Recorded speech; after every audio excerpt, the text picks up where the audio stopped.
సొలొమోను తాను చేయు ప్రార్థనను ముగించినప్పుడు అగ్ని ఆకాశము నుండి దిగి దహన బలులను ఇతరమైన బలులను దహించెను.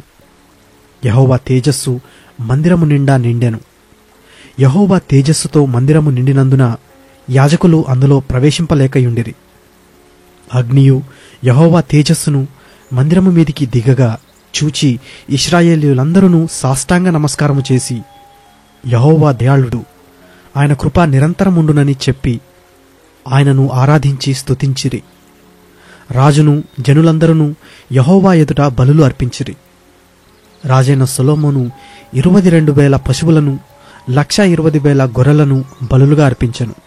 యాజకులు తమ తమ సేవాధర్మములలో నిలుచుచుండగను లేవీయులు యెహోవా కృప నిరంతరము నిలుచుచున్నదని వారి చేత ఆయనను స్తుతించుటకై రాజైన దావీదు కల్పించిన యెహోవా గీతములను పాడుచు వాద్యములను వాయించుచు నిలుచుచుండగను యాజకులు వారికి ఎదురుగా నిలిచి బూరలు ఊదుచుండగను ఇశ్రాయేలీయులందరూ నిలిచి ఉండగను రాజును జనులందరూ కూడి దేవుని మందిరమును ప్రతిష్ఠ చేసిరి.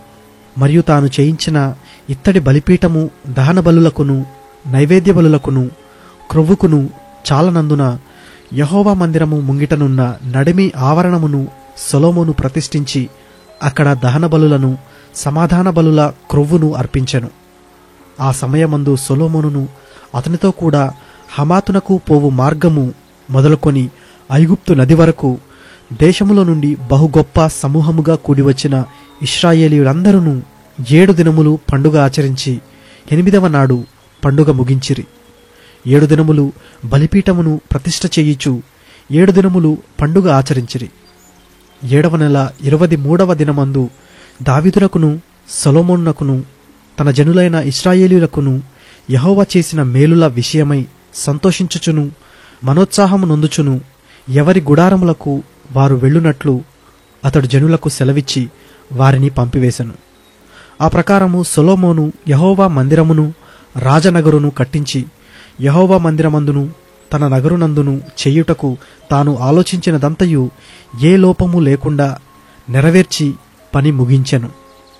అప్పుడు యెహోవా రాత్రియందు సొలొమోనునకు ప్రత్యక్షమై ఇలాగు సెలవిచ్చెను, నేను నీ విన్నపమును అంగీకరించి ఈ స్థలమునకు నాకు బలులు అర్పించు మందిరముగా కోరుకొంటిని.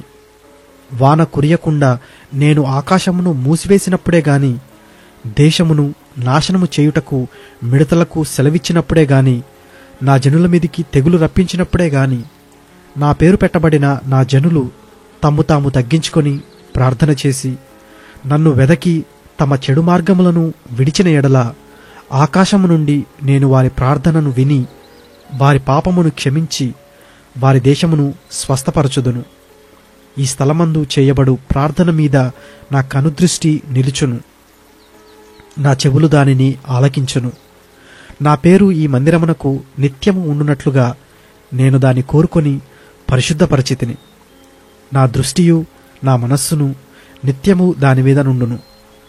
నీ తండ్రి అయిన దావీదు నడిచినట్లుగా నీవును నాకనుకూల వర్తనుడువై నడిచి నేను నీకాజ్ఞాపించిన దానంతటి ప్రకారము చేసి నా కట్టడలను నా న్యాయ విధులను అనుసరించిన ఎడల ఇశ్రాయేలీయులను ఏలుటకు స్వసంతతివాడు ఒకడు నీకుండకపోడని నేను నీ తండ్రి అయిన దావీదుతో చేసియున్న నిబంధనను బట్టి నేను నీ రాజ్య సింహాసనమును స్థిరపరచుదును. అయితే మీరు త్రోవ తప్పి నేను మీకు నియమించిన కట్టడలను ఆజ్ఞలను విడిచి ఇతర దేవతలను అనుసరించి వాటికి పూజా నమస్కారములు చేసిన ఎడల నేను మీకిచ్చిన నా దేశంలో నుండి మిమ్మును పెళ్లగించి నా నామమునకు నేను పరిశుద్ధపరిచిన ఈ మందిరమును నా సన్నిధి నుండి తీసివేసి సమస్త జనములలో దానిని సామెతకాస్పదముగాను నిందకాస్పదముగాను చేయుదును. అప్పుడు ప్రఖ్యాతి నొందిన ఈ మందిర మార్గమున పోవు ప్రయాణస్తులందరూ విస్మయముంది యెహోవా ఈ దేశమునకును ఈ మందిరమునకును ఎందుకు ఈ ప్రకారము చేసినని అడుగగా జనులు, ఈ దేశస్థులు తమ పితరులను ఐగుప్తు దేశము నుండి రప్పించిన తమ దేవుడైన యెహోవాను విసర్జించి ఇతర దేవతలను అనుసరించి వాటికి పూజా నమస్కారములు చేసినందున యెహోవా ఈ కీడంతయు వారి మీదికి రప్పించనని ప్రత్యుత్తరమిచ్చెదరు.